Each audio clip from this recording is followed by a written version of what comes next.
Hey guys, it's Mike here from Ace Garage. Today we have another video on our 2025 Honda Civic Type R. On the last video, we were able to button everything up under the engine bay, including the fuel system, that carbon fiber intake, and also did a fuel data logging with Phearable, including Ep5. Now, in today's video, we are all ready to go to the dyno, but before we do that, we got some brake upgrades, wheels and tires, and some stuff under the engine bay. I'm gonna have TJ to tell you guys a little bit more about them. So like Mike said, we are going to be taking this bad boy to the dyno.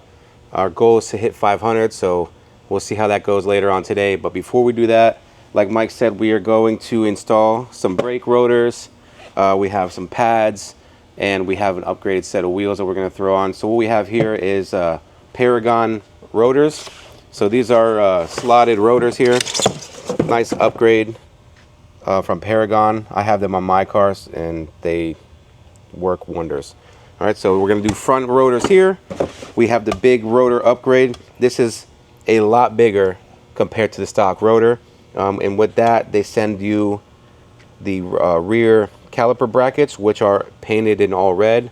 I don't know if any of you guys know, but as most of you might know, the rear caliper bracket is silver. The caliper is red, but it's a silver bracket. So now you have a red bracket. It matches the paint really well with the red caliper, and it also allows us to put this bigger rotor on. And with that, we are doing spoon brake pads because this is a JDM build. Everything is pretty much JDM, so it would only be fitting to go with some spoon brake pads. Right, so we got our front set, our rear set, and of course you can't be without JDM unless you have spoon lug nuts. So there you go. We got spoon lug nuts for the wheels, and we'll go ahead and show you what kind of JDM wheels we are running as we go and swap out the tires from the wheels now.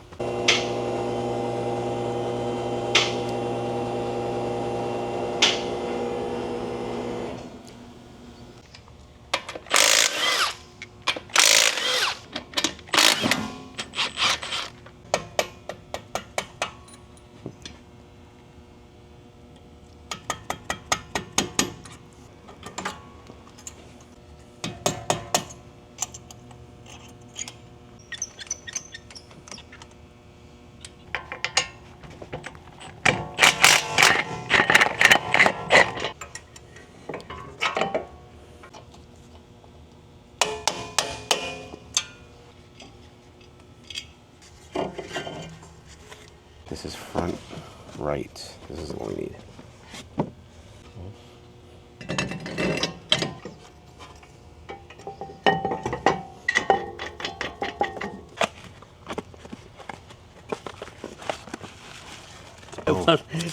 One of the most complicated packaging. Foam for. And over here is the spoon brake pads. Take a look at that right there. Pretty simple. It's just yellow with the little crane, and here's the brake pads on the back side. Not sure the composition is different, but yeah, we go ahead and slap those on. And over here is the factory Phearable brake pads. Can you flip that over, T? Yeah, I can't really tell. It does look a little different. Well, we'll see, I guess. So TJ is taking off the shims in the back of the stock brake pads. The spoon brake pad doesn't come with any type of shims. I think our idea is to put the factory Phearable shims on.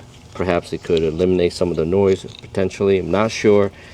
You can put this brake pads on directly without shims, but we go ahead and swap it over from the stock pads and transfer over to the spoon pads.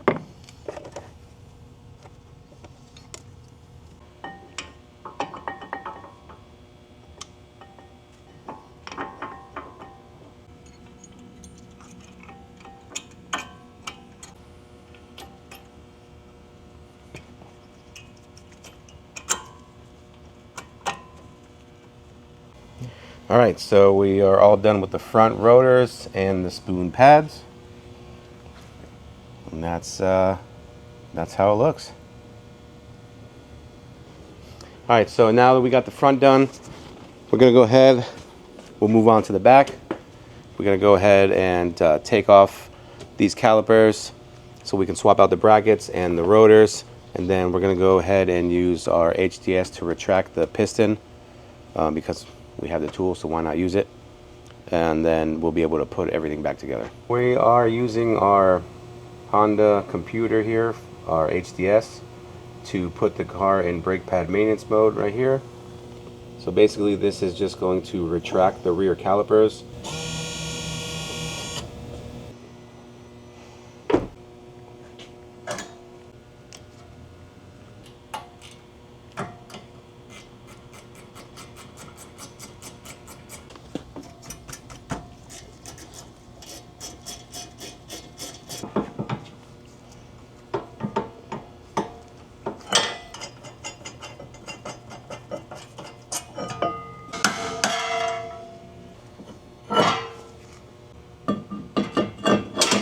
I just installed the rotors, so as you can see, this is the original bracket, and here's the new one that comes with it, and you can see they're longer to accommodate for the bigger rotor. So go ahead and throw these brackets on, and then we'll be able to put our caliper on.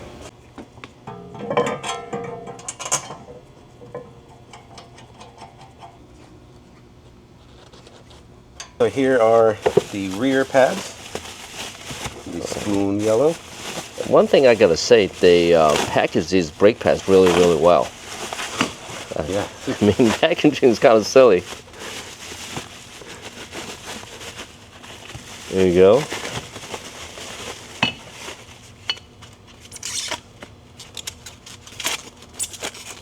There you go. Oh, same to front. Just painted brake pads with a little stamp on it. Yep.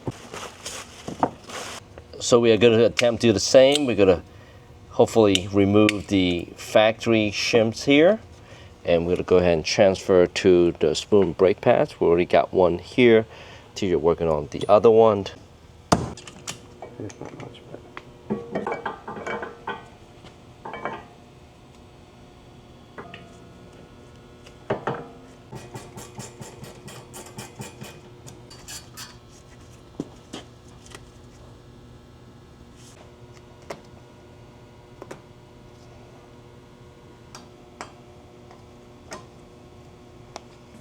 That's it, huh? That's it.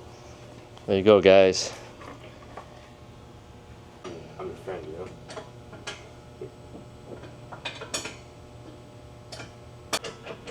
But tell him, yo, I'm your friend now because I built your car. Yo, so now that we're best friends, can I borrow some money? Alright, so we're just going to hit back to normal mode. And that's going to bring our caliper back to the original position.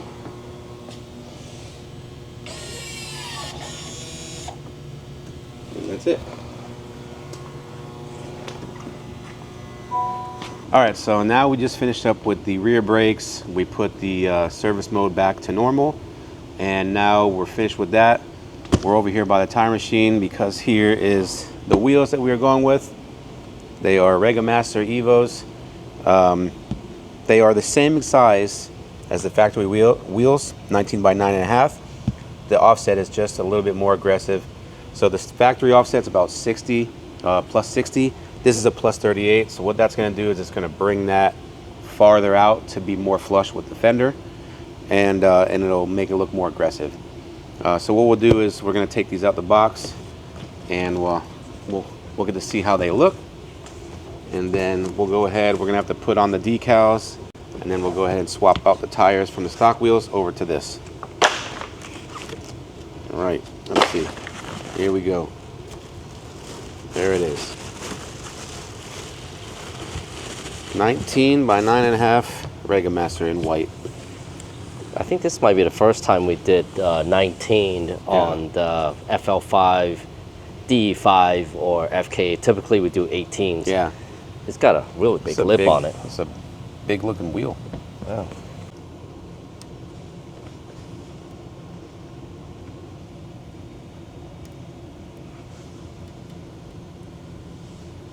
Here we go, here we go, here we go.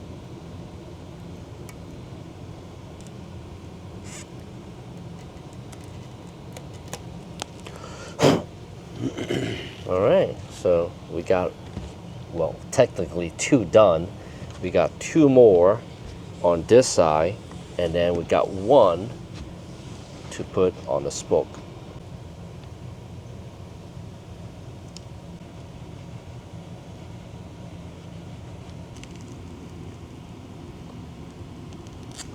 There we go, guys. All done. I think these decals are taking so much more time than installing the tires.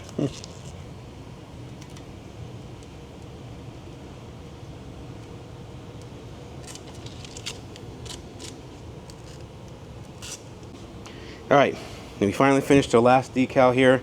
So now what we're gonna do is get the tires off the stock wheels, and then we'll start mounting and balancing on the new ones. We're gonna go ahead and take these tires off of the factory wheels. In case you guys didn't know, for some reason, the Type R wheels are reverse mount, not like the Type S wheels. So you're gonna have to take the tire off from the inside out instead of the outside.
Here we go. We're gonna put them on the car here. See how they fit with our Spoon Sports lug nuts. Only the best JDM for this JDM build.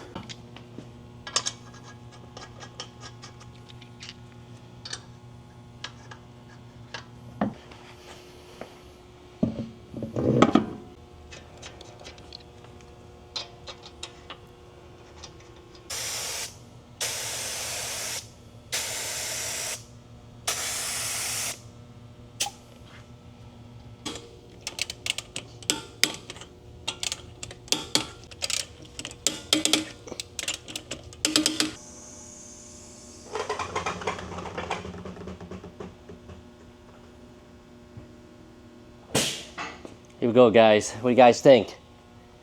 Solid gray pearl with white Regamaster. It looks pretty good. The drop definitely is really nice here, TJ. First time, 19-inch Regamaster. Looks pretty good. We got the center caps. This is from Regamaster. I know a lot of people don't put center caps on these wheels, but the customer wanted the center caps probably a little bit cleaner with them. Alright, so here we go. Just pop these on.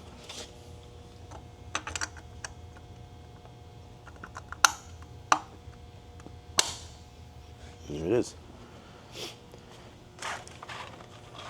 Alright guys, so we got the brakes all finished up, we got the wheels on the car, and the vehicle looks super nice in here with an STP, and we got TJ here getting the car prepped up, ready for the dyno. This is the time. TJ, talk to me, what you got?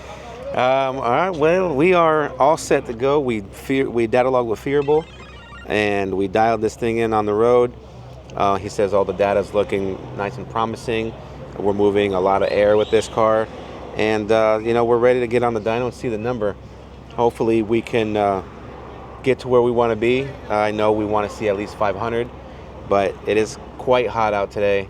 I don't know if we're gonna be able to get to 500 because of the heat, but we should be right there. I mean, the car feels like it has 500 horsepower, but you know, 480 to 500 kind of feels similar. So we'll see how it goes.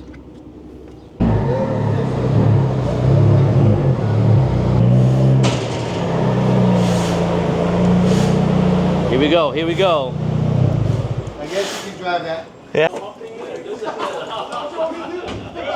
We're ready to do a poll. He said do a poll and then send him the photo, and then I'll data log it. Okay. I think the first one is 488. Yeah. I'm gonna say we're 476. The first. I want to be optimistic, man, but you know. So let's see. We're almost there.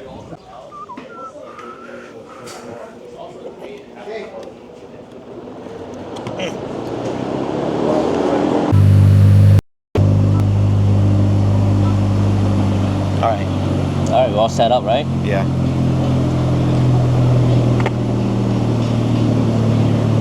We roll it, like let's say you give it like a little spin the tire, clean up the sand, and I'll spray it down. All right.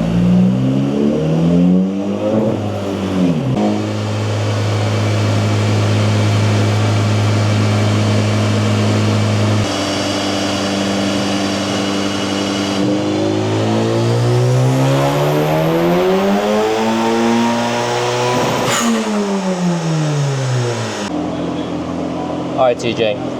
515 on a first pull. I mean, have we done any tuning at all? No tuning, just data logging. Straight data logging. Wow. So we have 515 over 422. First pull.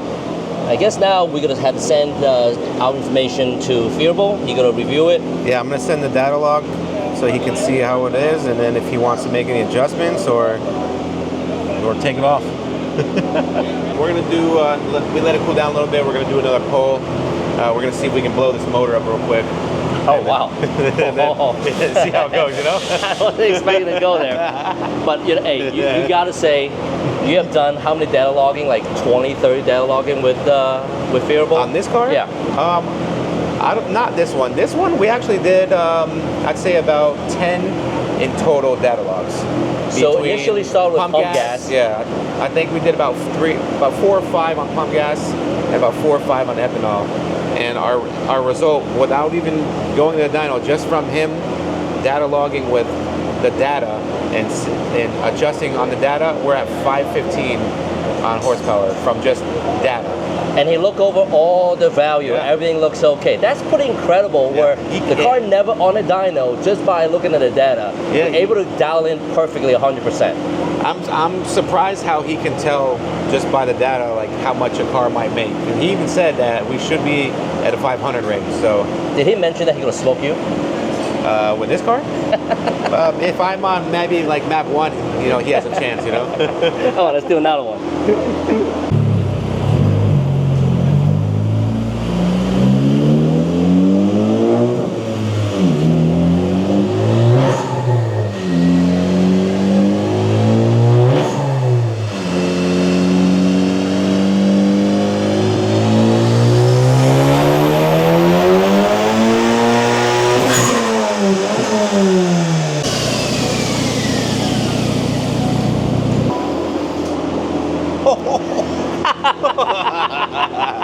The torque went down a little bit. Yeah. But that's gonna happen. So 523 over 413. Yeah, that's gonna happen. We noticed on multiple poles the torque goes down a little bit. Yeah, we've got 7 more ponies. Not bad. We see that these two are overlaid, and you can see it actually. That run we put a little more power between about 45 and 5,000 from the last run. I almost wonder if one of these might have spun a little bit right here, maybe on this red line, and you know, I wonder that's why we got a little bit more power out of it, because we might have spun that first pole. So we're gonna let it cool down. We'll do one more pull. Maybe we'll have a couple of the guys stand on it just to make sure it doesn't spin, and then we'll see how it goes with that last one.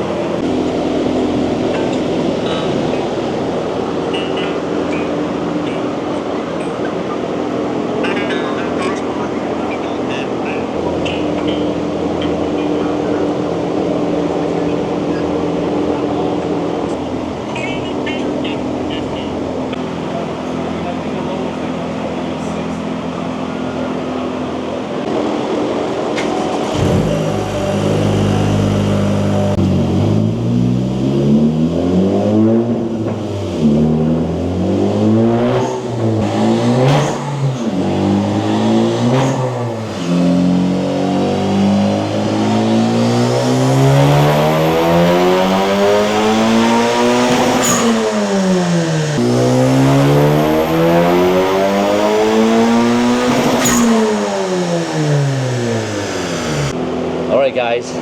this is the end result. TJ, talk to me. All right, so as you guys see, 531 and 435 torque, and that is just the same exact tune, the same map that we were on since we've data logged. We have not uploaded any new maps. We have just been letting the car cool down, and we've been doing a few pulls in between just to see. We had a couple of guys standing on there. Just I think that made it different. That definitely made it different. Making sure it didn't spin. I think we spun the first couple of pulls, so right at 4,000 RPM. we let it cool down, nice and cool. Got the intake temps down, and we put a couple of guys on so it didn't spin, and there's our result: 531 and 435. And look at that, almost 500 horsepower before 6,000 RPM, and it just climbs. Wow. Surprise, surprise with XKS turbo. Yeah, that's Wow. very surprising. Yeah. I mean, we're thinking about what on paper it does about 450. Yeah, I mean, I haven't seen any videos of what On this pump does. gas, on pump yeah, gas. I mean, on pump gas they have their numbers, right? But I haven't seen any videos on the HKS turbo, let alone an ethanol mix. You know, we're on a 50% blend, so Wow. E50 for 531 horsepower. TJ, shout out to Phearable, 531 and 435, guys. So we're gonna wrap today's video. Make sure to stay tuned for the next video because we got much more stuff put on this car here. What do we have, TJ? We got some titanium and carbon fiber goodies and a couple of interior pieces. Oh, you definitely want to stay tuned. Subscribe, like, drop a comment. We'll see you guys again next week.